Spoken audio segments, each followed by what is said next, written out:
Hey everyone, Eggman here with another video, and today we have two top 16 breakdowns for two different EB01 regionals that happened around the world. We have the Carta Magica regionals that happened in Montreal, as well as the TAC Games one in Brisbane, Australia as well. So obviously the first weekend of EB01 legal for the English version of the game, so North America and the rest of the world that uses the English version, and pretty excited to go over some of the decks that top for these. So real quick before we get started, first, if you guys are new to the channel, please make sure to hit that like and subscribe. It does help the channel a lot, and I really do appreciate it. Also, you guys can check out all of the deck lists for both these on my website, Eggman Events, as well. And then lastly, right now, Sleeve Chief, one of our sponsors, is doing a 20% off anniversary sale on their website.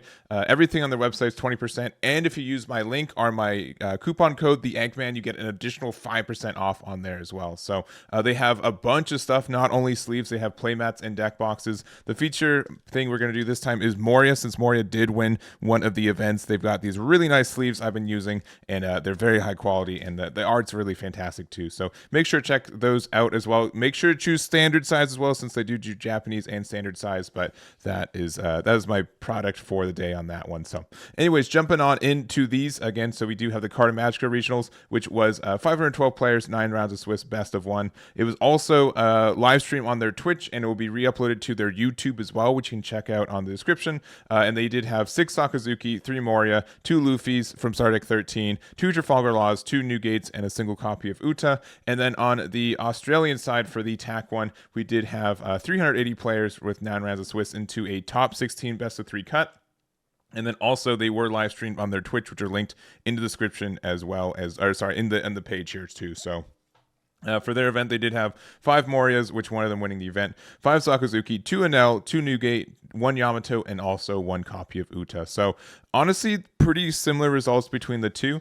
We do see that Moria and Sakazuki taking a really big piece of both pie charts as well, which is really interesting because before this format with the Star Deck 13, like Katakuri was part of this big 3, and he just kind of dropped off the face of the earth, which is really interesting to see. When again, it's just kind of like this half set, and yellow did get some pretty good cards, but he just kind of wasn't in the loop for it. I think the default yellow deck for a lot of players was Enel, which we did see top on the event here for Montreal, but for Brisbane, but we don't see on the Montreal one either, which is cool, interesting to see too. So we also did see that Brisbane didn't have any of the Star Deck 10 Law, which I would say is comparably like one of the best decks in this game. I would say probably top 5 for sure, but to not top an entire regional like that is interesting too. So I think that Law did get 2 spots for this one too. Luffy getting 2 spots is I think a little bit above its hitting as well. Luffy's been I think usually like 1 atop per event on average. It did get a good amount of boost from EB01 with the Flampe, but not doing super good again. Like when Sakazuki is so good at removing your Sabo blockers, it's hard for it to go any other way. So we're going to go over the top placing list for each leader kind of between events, since we do have a good amount of variety, and we're just going to jump between the two of them. So we're going to go over our first place list for each of them, starting off with our Sakazuki for the event in Montreal. So this is Joshua Graham's list, who also shoutouts to Joshua, who got 2nd place in the Song regionals in Mexico last weekend. So that was also an EB01 event, and I was able to get 2nd and then being able to win this event entirety. So just a really good format for Joshua for this one in particular. He has a bit of, I would say, like a hybrid build of Sakazuki. We do have the combination of 3 copies of Great Eruption, 1 or 2 copies of Ice Age, and then a copy of the Navy HQ, 2 copies of Ama as well. So just a mishmash of removal. And so obviously we do have the potential to see everything, especially when we are Sakazuki and we get that extra cycle every turn. But yeah, just not really committing to one or the other for the stage build or not. So I think the deck is great. Obviously it's been doing very well in general, and we only have about a month left of Sakazuki in this card game. So the only other change again for EB01 is we add T-Bone, since it's a Navy card and it has more purpose than Virgo does, but honestly I don't really think it matters between the two. I rarely see either one hit the board, so not too impactful there. But don't have much more to say, but congratulations to Joshua for their first place finish in the Montreal Regionals. And then on the other side of the world, we do have Neiss with their copy of the Gecko Moria, and Gecko's been very strong as well. I've been seeing a couple weeks ago, I think I saw more of like the Rebecca build with Rebecca Hina pop up, but again, this is more of what we standardly see for Gecko Moria. We run all of the good cards for our 4-drop throw bark cards. We do run the 4 Great Eruptions and also for Ice Age, just because we do need that additional help for removal. For cost, we're playing a couple copies of Rob Lucci, Kuzan as well for being able to get some great removal potential there and some card draw, and just kind of the rest here. For Sabo's, I think Sabo's pretty necessary for this deck as well. In the mirror match, it's obnoxious because we really don't have a way to remove it, and the only deck that this kind of gets removed in is like again the Sakazuki does have bottom deck, and the red purple law as well with the Gordon and their leader effect. But the fact that they have to remove this card like that is great. And sometimes you do just need to set up your trash with Sabo too, because you don't get to do it for free or consistently as much as like Sakazuki does. So I don't have much more to say, but congratulations to Neiss for their finish with Gecko Moria. All right, next up we have Luffy. So this is Jacky's version of the Stardeck 13 Luffy from the Montreal Regionals, and I don't have much to say with this. This is just the generically good build, I think, for what this deck looks like. We do have the Hiyori as like the super rare to be able to get us and set up our top of life, which also helps us get down to lower life totals at times.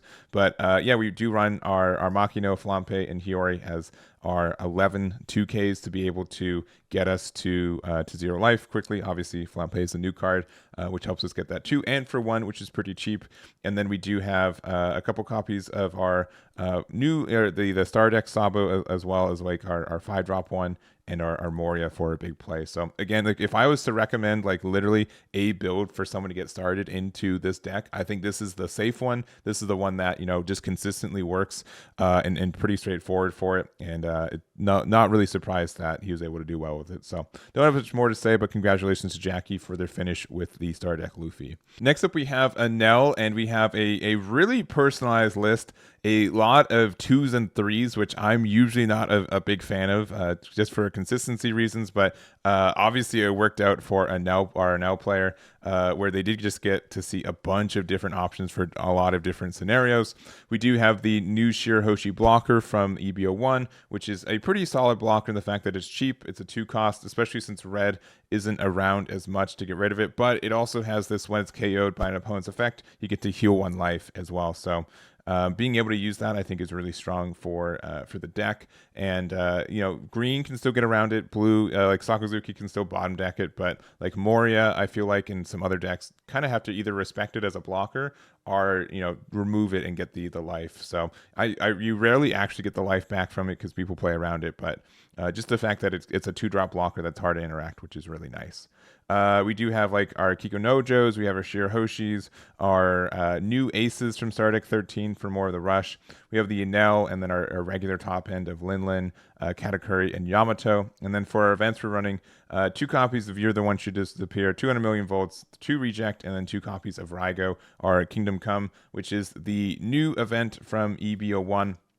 It does have this main to KO up to one of your opponent's characters, and then if you trash down to 1 life, which to Enel isn't really a big ask to do. So just if you already have board, if you already had like a Yamato or Katakuri set up, being able to use this on the turn afterwards to get rid of whatever threat they played is nice.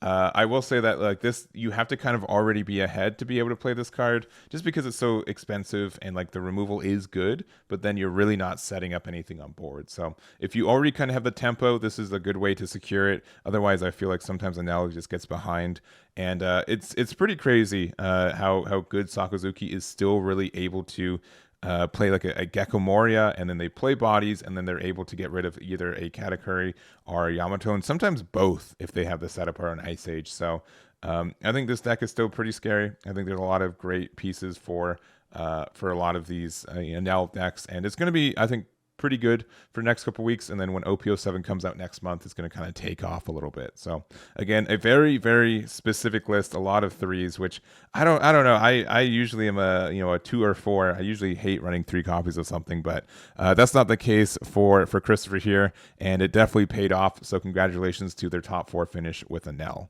Next up, we have Francisco, who's playing the Red Purple Law for the Carta Magica Regionals. Again, the TAC Regionals, no Red Purple Laws top, which I think was pretty unique. I would expect Law to top almost every event in this format, so to not do that in the Australian one is really interesting.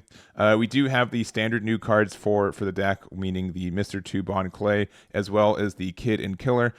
Just one being able to get some really good ramp potential earlier, and some potential cheese with how the attack works with Bond Clay. And then also the Kid and Killer is just such a fantastic finisher to be able to play. You essentially be able to play 7k rush for no Dawn, right? Because you're able to use the -3 to play this body. Likely your opponent's going to be at 2 or less life later in the game, and it's just so convenient for you, that one. So I think that's great for the deck. Something that I've been seeing more and more are people playing Queen in their copies of this deck. I think at the early weeks, we didn't see, or at least leading up to these events, I don't think Queen was as popular. I didn't see it as much in the deck, but sometimes you do need another blocker. Sometimes you do need to... the fact that it's a 5 cost actually comes up quite a bit, because I know some decks are specifically good at removing 4 costs, so him being able to get out of it is great. And you already got his best friend, Eustace Captain Kidd, so being able to, Kid and Queen is just great for the deck too. So I don't really have much more to say. I think this deck is doing very, very well, and I expect to do it, to see it do well for the rest of it. So congratulations to Francisco for their top 16 finish.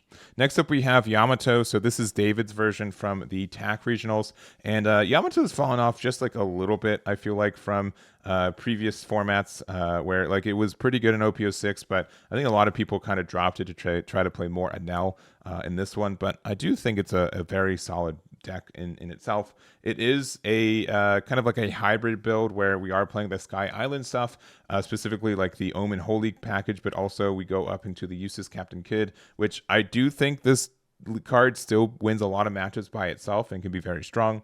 And then we also do have a couple new cards as like the so this is from OP06, but we have the Isa, which on play look top 5. Look at the top card of your opponent's life cards and place the top or bottom of your opponent's life. It's just a 2k. That's honestly searchable off the Shura, but you might want to do this every once in a while. And then we also have the Ganfall. So it's a 3-drop blocker, but also on play. If your opponent has 1 or less life, KO up to one of your opponent's cost 3 or lower characters. So it's also Sky Island. I'm not sure exactly what we're targeting for this one, but it could be good for just like a small blocker. It's also just a card that you can find off your Shura, which we're playing 4 copies of. So and it's a blocker ourselves, which is great. So it is a blocker we can play off the Eustace Kid. So maybe that's more the reason, since we are also playing the Rosinante. Yeah, I don't know. It looks like we're just being able to like adapt with this list compared to what our opponent is. If we need to be aggressive, we have those aggressive pieces with all these, just like the Rush Ace as well as the Hody Jones. And then if we need to be more defensive, or if we recognize that Eustace Captain Kidd can be our like our win condition on the spot, we can defend it with these searchable blockers and the Rosinante too. So I don't know, really interesting build. I think Yamato is probably going to continue just topping every once in a while. It is kind of a bit of an inconsistent deck at times, but when it goes off, you really just feel like you can't do anything about it. So this is David's list, and congratulations to their finish there. And then we got 2 more leaders. We're going to go over both lists from both, but we have Daman and also Johan Johan from their respective regionals for the Newgate. I think the old man never really goes down in this game, where being a 6k leader and being so aggressive is very strong for him in general, and especially since there are some decks I think he can be really good at punishing some 4 life lists, which Sakazuki's around, Trafalgar Law's around, and etc. So I think that's good. Enel's a little bit of the exception. Sometimes it's hard to get 3 attacks in 1 turn with this guy, but it's in a really good spot. So this is Damon's list for it, and then we also have the list here from Johan. It's pretty similar. As you can see, the really big difference is like if we were playing the Thatch or not, which I think on an OP02, Thatch was a really difficult card to out, and it was really great on curve. I think in this kind of modern meta, it's a little bit trickier to take advantage of that. I think he gets removed a little bit easier, but if we can, like an 8K body is pretty strong in this game. And that's really it. We have like our aces. We have some rush cards. I am surprised we're not seeing any copies of Kid and Killer in either of these ones, just because I think like for just the cost of it, it can be a really great way to kind of end the game and get one more attack in, because we have to play 5 Dawn to play Luffy as a 6K, but for a 4 Dawn we can be a 7K with Kid and Killer. So you can see like it's just a lot more advantage, or like Dawn economy is just better with those cards. But obviously it's not a straw hat, so it can't be searchable from Nami, and the fact that it does, the Luffy getting around blockers is really big. I think that's impactful too. So don't have much more to say, but congratulations to Daman and Johan for their finishes with Newgate. And then lastly, we have the Star Deck 11 Uta. Both events had 1 copy, so we have Julien and Jiawei with their copies of them here. So this is Jiawei's and this is Julien's. Again, pretty similar. I think just based on how Uta is as a leader, we pretty much have like one, like we have to kind of commit to the film. There isn't that much diversity in film cards that are allowed right, or just printed right now. So because of that, we do just have a lot of these similar lists. Again, I think 8-drop Useless Kid is such a good card for the deck, where if you're playing against a deck that can't get around this, we just kind of win, which is really nice for it. And then if they can, it's a little bit tougher. Having a couple copies of I'm Invincible, I think, can get you a lot of wins too, and it always gives you an option to, sometimes being able to attack with your leader 3 times as a 9K attack is good enough. So even with no board, if your opponent can't interact with that, you can win on the by having those doubles. So I think that's why we're running 4. And then the other difference is if we're playing the Mihawk or if we're playing the Izo as our 2K. Additionally, since we do have the 4 Sanjis and the 4 Choppers, which makes sense. So just kind of a decision point for that one. But not much more to say. I think Uta is good. I don't think there's a lot of variance in how you can play or build a deck, but it's a solid deck in itself. So congratulations to Julien and Jiawei for their finishes. And that's going to be it for this video. So I hope you guys enjoyed it. I'm really looking forward to more EB01 events, which we're starting to get, and continuing on this next weekend as well. So also, again, make sure to check out Sleeve Chief if you haven't. They've got a lot of good products, and they've just been really, really cool, adding to my own collection as well. So that's going to be it for me. I hope you guys enjoyed this video. Thank you guys so much for following and for watching, and I'll catch you all next time.